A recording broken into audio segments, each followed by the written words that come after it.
जी, ये आपको अभी मैं एक डेमो दे रही थी, डेमोन्स्ट्रेशन दे रही थी एक वाटर हीटर की, ठीक है ना, कि किस तरीके से सन की रेज से एनर्जी को कंजर्व करके उसको यूज़ किया जाता है। एज अब ये देखिए, उन्होंने हॉट वाटर टैप लगाया हुआ है और उसके बाद ये हीट एक्सचेंजर है, और ये हीट एक्सचेंजर सारी हीट कंज्यूम करके उसको हॉट वाटर की फॉर्म के अंदर फर्दर हाउस के यूज़ के लिए लगा दे रहे हैं, ठीक है। इसके अलावा ये सोलर कार है बेटा, ये फ्यूल यूज नहीं करती है। ये देखिए, इसके ऊपर सोलर प्लेट्स लगी हुई हैं, ये सोलर प्लेट से अपनी बैटरी को चार्ज करती है और फिर मूव कर रही है, ठीक है। Yes miss. सोलर सेल्स, ये सोलर प्लेट्स हैं, ये देख रहे हैं आप, सोलर प्लेट्स लगी हुई छत पे, यस मिस। ठीक है। सोलर ये पैनल। सारा, हाँ जी, ये सारा उनके बारे में। ये सारी सोलर प्लेट्स जो है ना वो यूज की गई हैं एज ए, मतलब रूफ, अपने घर की छत के ऊपर उन्होंने सोलर प्लेट्स जो है ना वो लगाई हुई है, और इससे सारी वो बैटरी चार्ज करे, जो कि फिर एज ए पावर इन घर के अंदर यूज किया जा रहा है, ठीक है। और इसके अलावा और क्या क्या है जी, हॉट वाटर के बारे में बताया था, फिर कुकिंग में, वॉशिंग में, हीटिंग में और बिल्डिंग के लिए यूज। अभी वो जो ऊपर ऑपरेटर्स बता रहे थे ना डियर स्टूडेंट, आपको वो इसी बारे में था। Solar energy is used in solar cookers, ठीक है। Solar distillation plants, water distillation plants, ठीक है, जो सोलर एनर्जी को यूज करके पानी को प्योरीफाई करते हैं। पावर प्लांट, बैटरी के अंदर एनर्जी सारी कंजर्व कर ली, और वो बैटरी चलेगी तो इलेक्ट्रिसिटी की रिक्वायरमेंट घर के अंदर या किसी आपके सेटअप के अंदर आप यूज कर सकते हैं इसको। सोलर सेल्स क्या करते हैं, इसका थोड़ा सा देख लेते हैं। ऐसा कोई इतना वो नहीं है important. Solar energy can also be converted directly into electrical solar cells के थ्रू, ठीक है। इनको फोटो सेल्स भी कहा जाता है। सिलिकॉन वेफर से बने होते हैं। सिलिकॉन वेफर बेटा बेसिकली ये सिलिकॉन का जो मेटल है ना उसी का ही अरेंजमेंट है, ठीक है ना। जैसे वेफर बिस्किट नहीं होता, देख कभी आपने खाया हो, यस मिस। जैसे वो बनाया जाता है ना, उस तरीके से ये सिलिकॉन की शीट को उसी तरीके से प्योरीफाई करके उसी फॉर्म के अंदर इसको ना स्टूडेंट एक शीट की फॉर्म दे दी जाती है, ठीक है ना। वो वेफर ही लगता है देखने से। जब सनलाइट उस पे बेटा फॉल होती है, वो लाइट डायरेक्टली इलेक्ट्रिकल एनर्जी के अंदर कन्वर्ट हो जाती है।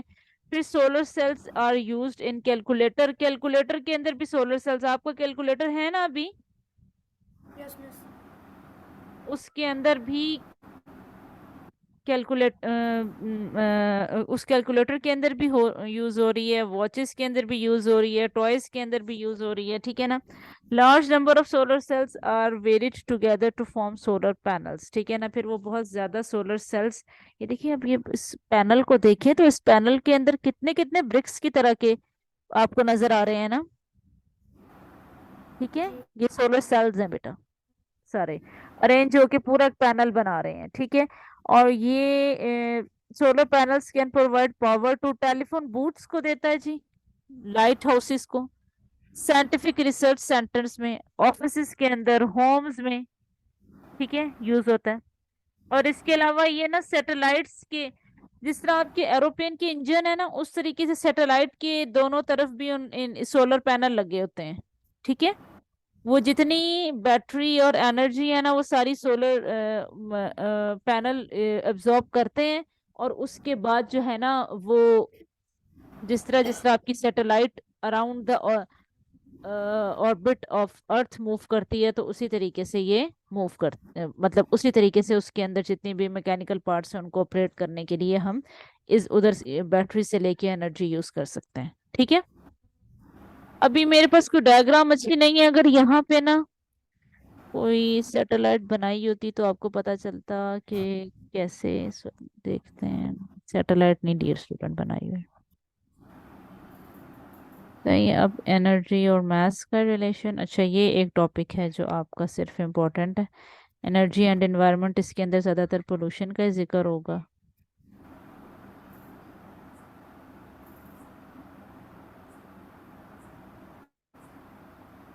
ठीक है। अभी ये टॉपिक हमारा चलेगा, अभी ये स्कूल के अंदर आपका ये टॉपिक खत्म हो गया है। No miss. अभी हम आगे हैं या स्कूल वाले आगे हैं? मिस हम आ गए। आप आगे हैं, ठीक है। इसी यहाँ तक ही हम इसको रखते हैं, ठीक है। आगे नहीं इतना ज्यादा मूव करते, सोलर सेल्स तक ही रखते हैं। ठीक। आप इधर अंडरलाइन कर लें, मैं भी डायरी में नोट कर लेती हूँ, जरा थोड़ा सा केमिस्ट्री की तरफ आ जाए।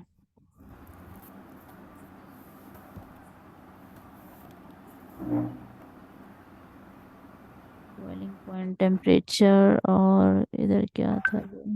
Alcohol, ether, water.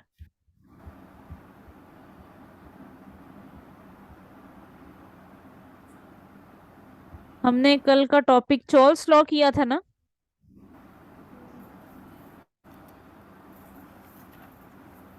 Chawls law बेटा हमने कर लिया था। डायनामिक इक्विलिब्रियम, वेपर प्रेशर नहीं, ये surface area, temperature, intermolecular forces, और ये आ गया हमारा वेपर प्रेशर। आज हमने करना है वेपर प्रेशर,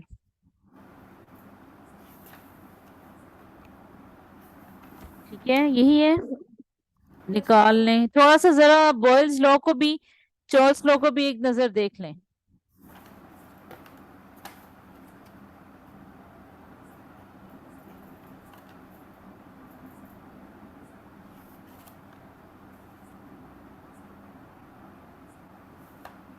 जी स्टूडेंट, स्टार्ट करें vapour pressure. Yes miss. Pressure exerted by the vapor of a liquid at equilibrium with the liquid at a particular temperature। एक प्रेशर जो एग्जर्ट होता है वेपर से, वेपर्स लिक्विड से जनरेट होते हैं, ठीक है ना, एक बैलेंस्ड कंडीशन में। इक्विलिब्रियम बैलेंस्ड कंडीशन है आपकी, ठीक है ना, with the liquid at a particular temperature, एक खास पर्टिकुलर टेम्परेचर के ऊपर, ठीक है। Equilibrium is a state where rate of vaporisation, बेटा वेपोराइजेशन, ये रेट ऑफ वेपोराइजेशन की कितना वेपोराइजेशन, एक लिक्विड के कंटेनर में लिक्विड हीट हो रहा है, गैस हीट हो रही है, तो उसका कितना परसेंटेज वेपराइज हो रहा है, और कितना लिक्विड या उसकी गैस का वॉल्यूम पेंडिंग है, ठीक है ना, कंटेनर के अंदर। ये एक कैलकुलेटेड अमाउंट जो डिफाइन की जाती है, that is called as a rate. और रेट ऑफ कंडेंसेशन भी, ठीक है ना, कंडेंस गाढ़ा होना, मॉलिक्यूल्स उसमें से बेटा रिलीज होते जाएंगे एनर्जी, एक एवरेज काइनेटिक एनर्जी ज्यादा एक्वायर करके, जब वो रिलीज हो जाएंगे लिक्विड की बॉडी को स्केप आउट करके स्टीम की फॉर्म के अंदर कन्वर्ट हो जाएंगे, तो अंदर क्या होगा, वो और एनर्जी प्रोड्यूस करेगा, ठीक है ना, और हीट एब्जॉर्ब करेगा सिस्टम में से, जो इनपुट से हीट हो रही होगी, उस तरीके से केमिकली कंडेंस हो जाता है, गाढ़ा हो जाता है। मम्मा सालन में कभी पानी बहुत ज्यादा अगर डाल दें, ठीक है, फिर मम्मा पानी सुखाती है ना, ऐसा ही है। जी। तो यही, जब सालन गाढ़ा हो गया, ठीक है, तो फिर क्या होगा?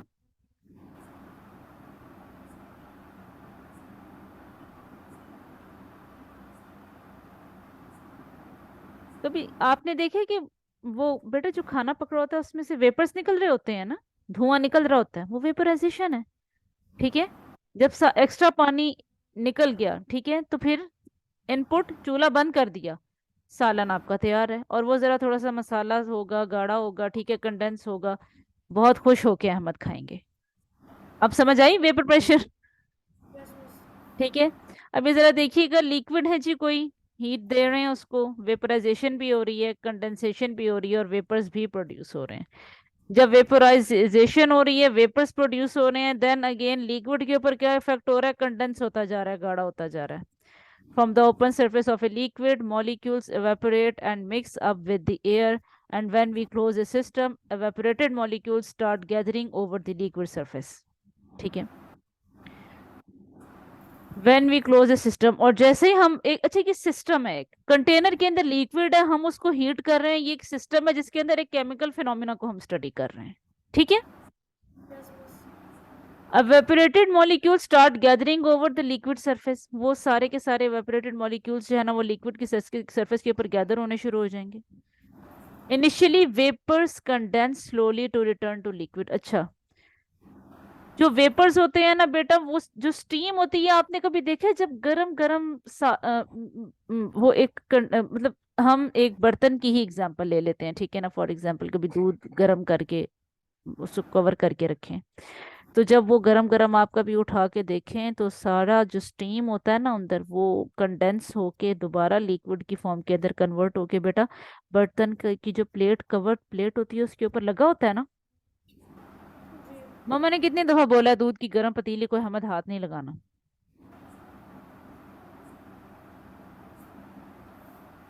कितनी दफा बोलती हैं मम्मा? एक दफा भी नहीं बोला. कभी भी नहीं. आप शरारती नहीं होगे ना. जो शरारती बच्चे होते हैं उनको मम्मा मना करती हैं, इसी वजह से. एक तो लिक्विड बहुत हॉट है, बर्निंग हो जाएगी बच्चों को. प्लस ये कि बेटा वो स्टीम जो निकलता है ना, वो स्टीम ज्यादा डेंजरस होता है, ठीक है ना. क्यों? क्योंकि वो एनर्जी ज्यादा हीट एब्जॉर्ब की होती है ना, तो उसको वो और ज्यादा तरीके से बर्न डेंजरस करता है. स्टीम का बर्न बहुत इरिटेटिंग है, बहुत डेंजरस है, ठीक है. Yes miss. लेकिन वो जो सारी प्लेट के ऊपर पानी आपके आ जाएगा ना, वो वही स्टीम होगी जो कंडेंस होके रिटर्न टू लिक्विड हो जाएगी. आफ्टर सम टाइम जी condensation process increase. Condensation process अच्छा इंक्रीज हो जाएगा and a stage reaches when the rate of evaporation become equal to the rate of condensation. कि जितनी ज्यादा कंडेंसेशन हो रही है उतनी ज्यादा एवापोरेशन हो रही है, ये दोनों रेट सेम हो जाएंगे. और ऐसा उस केमिकल एक्सपेरिमेंट के अंदर होगा कि जहाँ पे हीट एनर्जी प्रोवाइड की जा रही है किसी भी लिक्विड को with in the container. At that stage the number of molecules. अच्छा, ये देख लेते हैं आगे कि जो नंबर ऑफ मॉलिक्यूल्स पे क्या इफेक्ट है इसका. The number of molecules evaporating will be equal to the number of molecules coming back. जितने ज्यादा, ये देखिएगा जी, जितने ज्यादा evaporate हो रहे हैं, सबसे पहले तो evaporation स्टार्ट हुई, ठीक है ना. जितने ज्यादा evaporate हो रहे हैं, अब ये देखिए कंडेंसेशन, उतनी ज्यादा ऊपर जाके कंडेंस होके लिक्विड बन रहा है और रिटर्न बैक. evaporation का रेट कंडेंसेशन के रेट के इक्वल हो गया. This state is called as a dynamic equilibrium, ठीक है. when the rate of evaporation become equals to the rate of condensation, there we can say that dynamic equilibrium condition is created. समझ में आ गई? Yes miss. Diagram से पता चल गया. Nature of liquid क्या है जी? Vapour pressure depends upon the nature of liquid. हाँ जी. Polar liquid have low vapour pressure than non polar liquids at the same temperature. This is because of strong intraocular. अच्छा, उसमें poles है ना, ठीक है. नेगेटिव पोल, पॉजिटिव, वो जो पोलर आपके लिक्विड्स हैं, ठीक है, उन वो उनका वेपर प्रेशर जो है वो कम है, हैवी होते हैं than non polars. This is because of strong, उनकी इंटर मॉलिक्यूलर फोर्सेस जो है ना बेटा पोलर मॉलिक्यूल्स की स्ट्रॉन्ग है. वाटर हैज लेस पे vapour pressure than that of alcohol at the same temperature. Water जो है ना वो ज्यादा है, उसका वेपर प्रेशर लेस है, ठीक है ना, इतनी जल्दी वेपराइज नहीं होता है एज कम्पेयर टू अल्कोहल. और अल्कोहल की मैंने आपको कल भी एग्जांपल दी थी ना, मैंने बताया था ना आपको सारा, जी. ठीक है. तो मेरे बच्चे वही वाली बातें, पॉइंट्स अपने याद रखने हैं. लिक्विड के फिनोमेना जो है वो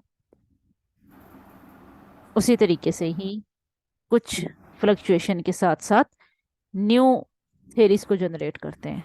साइज ऑफ मॉलिक्यूल देखिएगा. Small size molecule can easily evaporate than big size molecules, ठीक है ना. Small size molecule liquid exert more vapour pressure. For example hexane C6H6. ये कौन सा केमिकल है ये मैं आपको बताऊं. ये ऑर्गेनिक केमिकल है. कार्बन और हाइड्रोजन के कॉम्बिनेशन से जो लिक्विड्स बनते हैं वो क्या होते हैं? ऑर्गेनिक. ऑर्गेनिक केमिस्ट्री सिर्फ कार्बन और हाइड्रोजन के एलिमेंट्स, कंपाउंड्स, मिक्सचर्स की स्टडी को कहते हैं. ठीक है ना। रिमेनिंग जितने पीरियोडिक टेबल के अंदर एलिमेंट्स हैं वो सब डियर स्टूडेंट इनऑर्गेनिक। ठीक है। Yes, miss. हेक्सेन का जी स्मॉल साइज मॉलिक्यूल है as compare to the decane, decane C10H22। ठीक है ना। इसके अंदर 10 कार्बन अरेंज होंगे। कार्बन की वैलेंसी 4 है बेटा। कार्बन अपने साथ 4 हाइड्रोजन एटम्स को, ये मैं आपको इधर बना के बता दूं जी।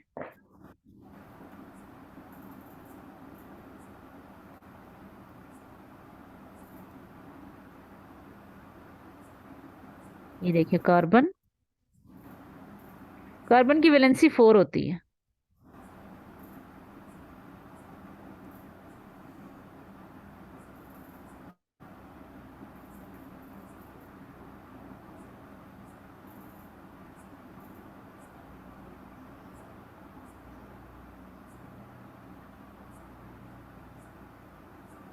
ये मैं आपको स्ट्रक्चर ऑफ बना के सॉरी, दरमियान के अंदर बेटा कार्बन है और इसके इर्द गिर्द 4 हाइड्रोजन एटम होंगे। काम कर रहा है।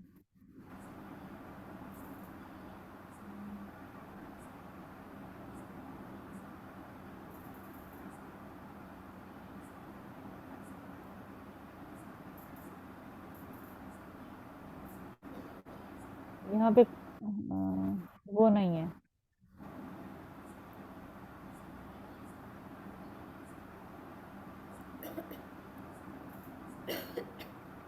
ये देखिएगा कार्बन का, कार्बन और हाइड्रोजन का ना अरेंजमेंट एटम्स का इस तरीके से होता है।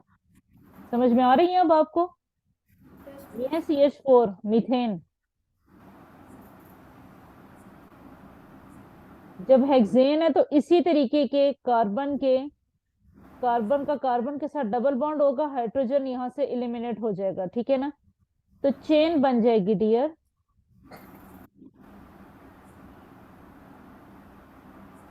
ये फिर ये इस तरीके से ये 3 एटम्स हैं तो आगे 3 एटम्स और अरेंज हो जाएंगे। ठीक है ना। तो आपका स्ट्रक्चर बनता है हेक्सेन का। अगर इसी तरह की कार्बन चेन के अंदर 10 कार्बन एटम्स आएंगे तो वो स्ट्रक्चर बनेगा डिकेन का। ठीक है। तो बता, इसका यहाँ बताने का क्या मकसद है जी, वो ये कि जैसे जैसे हमारे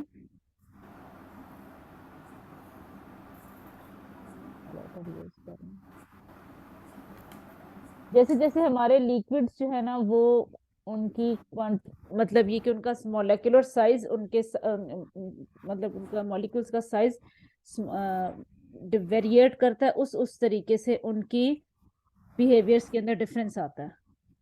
टेम्परेचर, हाई टेम्परेचर के ऊपर वेपर प्रेशर हाइयर होता है।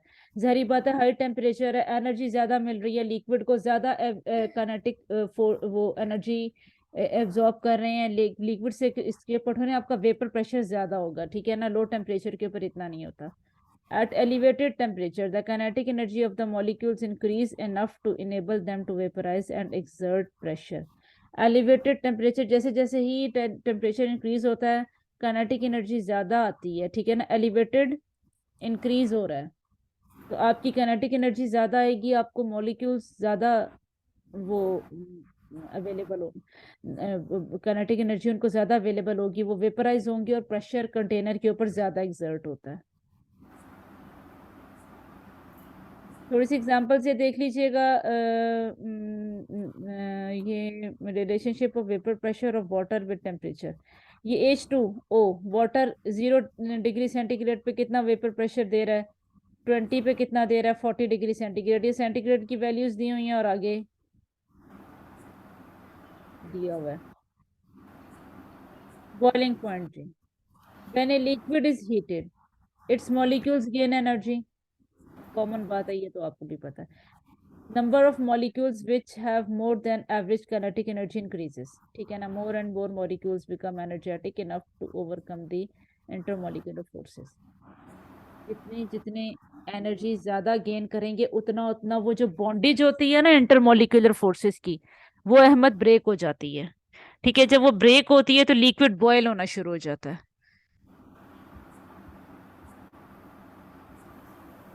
एवेपोरेशन इंक्रीज होगी, जिसके रिजल्ट के अंदर बेटा वेपर प्रेशर आपका इंक्रीज होता है, और एक ऐसी स्टेज आ जाती है कि वेपर प्रेशर लिक्विड जो है ना वो एटमॉस्फेरिक प्रेशर के इक्विवेलेंट हो जाता है। उस स्टेज के ऊपर द लिक्विड स्टार्ट बॉइलिंग। जब आपका वेपर प्रेशर जो लिक्विड का है वो आपके एटमॉस्फेरिक प्रेशर के इक्विवेलेंट हो गया, ठीक है, तो बॉइलिंग स्टार्ट हो गई। At this stage the liquid start boiling. Boiling point क्या डिफाइन करता है जी? बॉइलिंग पॉइंट ये डिफाइन करता है कि temperature at which the vapour pressure of the liquid became equal to the atmospheric pressure. असल में जो उन्होंने लास्ट लाइन डिफाइन की हुई थी ना, उसके अंदर बेटा वही बात थी जो हमने आगे डेफिनेशन के अंदर पढ़ रहे हैं। ये दो प्रेशर जी सेम होने चाहिए, एटमॉस्फेरिक प्रेशर और वेपर प्रेशर, तो आपका बॉइलिंग पॉइंट आ जाएगा। ठीक है, एटमॉस्फेरिक प्रेशर या कोई भी एक्सटर्नल प्रेशर, ठीक है ना। अगर एटमॉस्फेरिक प्रेशर हमारा नहीं भी है तो कोई भी जो एक्सटर्नल प्रेशर है ना वो आपके बॉइलिंग पॉइंट का वो इवेंट जनरेट कर देता है।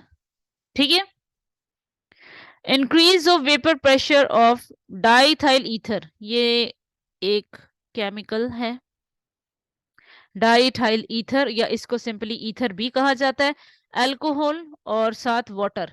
ये देखिएगा जी, ईथर लाइट वेट है, इस यहाँ डिग्री इस सेंटीग्रेड के ऊपर बॉयल हो गया, 78 डिग्री सेंटीग्रेड के ऊपर आपका अल्कोहल बॉयल हो जाता है, और 100 डिग्री सेंटीग्रेड के ऊपर आपका वाटर। सही है। ये MM(Hg) का क्या मतलब है?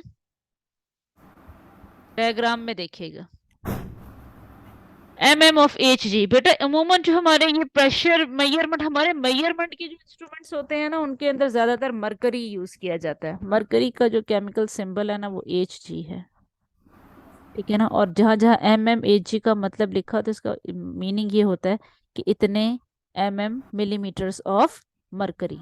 ठीक है,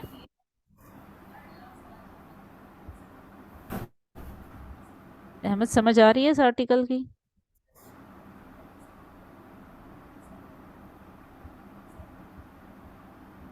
hello, Yes, miss.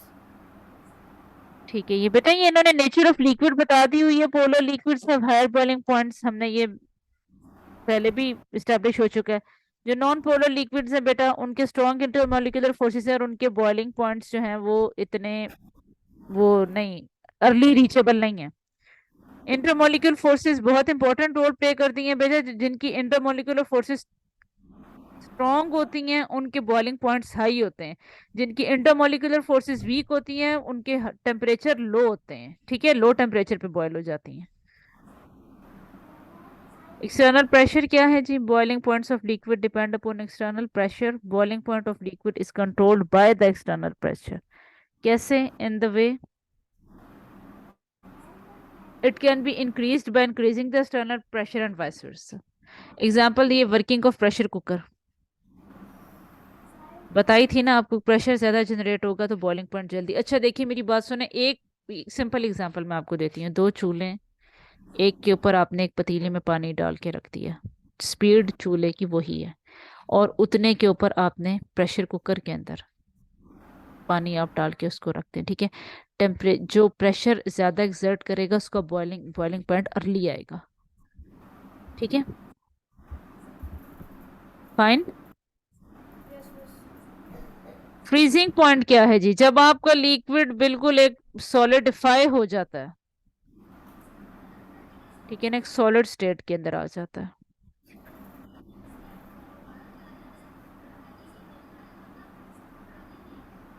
When liquids are cooled, the vapor pressure of liquid decreases and a stage reaches when the vapor pressure of a liquid state become equal to the vapor pressure of the solid state. सही है कि आपका cooling effect अब आ रहा है, जब cool करेंगे उसको, इतना कूल करेंगे कि वो सॉलिडिफाई हो जाएगा। उस टेम्परेचर के ऊपर लिक्विड एंड सॉलिड को exist in dynamic equilibrium. Dynamic equilibrium की कंडीशन आपको पहले बताई थी मैंने, कि जब आपका एटमॉस्फेरिक प्रेशर और आपका वेपर प्रेशर सेम है, डायनामिक इक्विलिब्रियम की कंडीशन है, ठीक है। और उस टाइम के ऊपर जब आप सॉलिडिफाई हो जाएंगे तो फ्रीजिंग पॉइंट आपका आ जाएगा। Boiling point and freezing point of a few liquids, ये बेटा न्यूमेरिकली मेजरमेंट करके उन्होंने बताया हुआ है आपको। और ये अमूमन थर्मामीटर से रीडिंग ली जाती है। डाइथाइल ईथर अगर बॉयल हो रही है ना 34 पे, तो वो 116 -116 के ऊपर फ्रीज होती है। इथाइल अल्कोहल बेटा अगर 78 डिग्री सेंटीग्रेड के ऊपर बॉयल होता है तो वो फ्रीज अल्कोहल हो जाएगा -115 पे, ठीक है।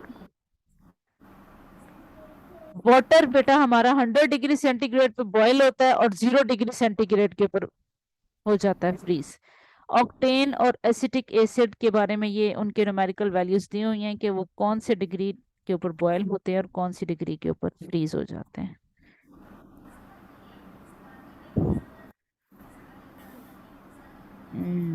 फ्यूजन, डिफ्यूजन, ये मजीद प्रॉपर्टीज है आगे। डिफ्यूजन डेंसिटी, इसको मैं देख लूँ कि ये टॉपिक हमारा कवर कब होगा। अहमद अभी यहाँ ही, मैं आपको यहाँ तक ही अभी करवा रही हूँ, ठीक है। कल बेटा इसमें से मैंने वाइवा ले लेना है, कि काफी ज्यादा हम इस चैप्टर का कर चुके हैं ना डियर स्टूडेंट, Yes, miss. ठीक है। कल मैंने बेटा इसमें से वाइवा ले लेना है आपका। मैं आपसे रीजंस पूछूंगी तो आप मुझे, वो ओपन बुक होगा, मैं आपसे लॉजिक पूछूंगी, वो मैंने जैसे जैसे डिफाइन किया है डियर स्टूडेंट आप मुझे वैसे ही बताएंगे, ठीक है। Yes, और miss. डिफ्यूजन से पहले पहले डियर स्टूडेंट ये बनेगा आपका पेज नंबर 87 के ऊपर, जो डिफ्यूजन है उससे पहले पहले बेटा, ठीक है। Yes, miss. ठीक है। अच्छा, कोई क्वेश्चन, एनी क्वेश्चन? No. आपको चीजें क्लियर होती हैं जो मैं बताती हूँ, या बस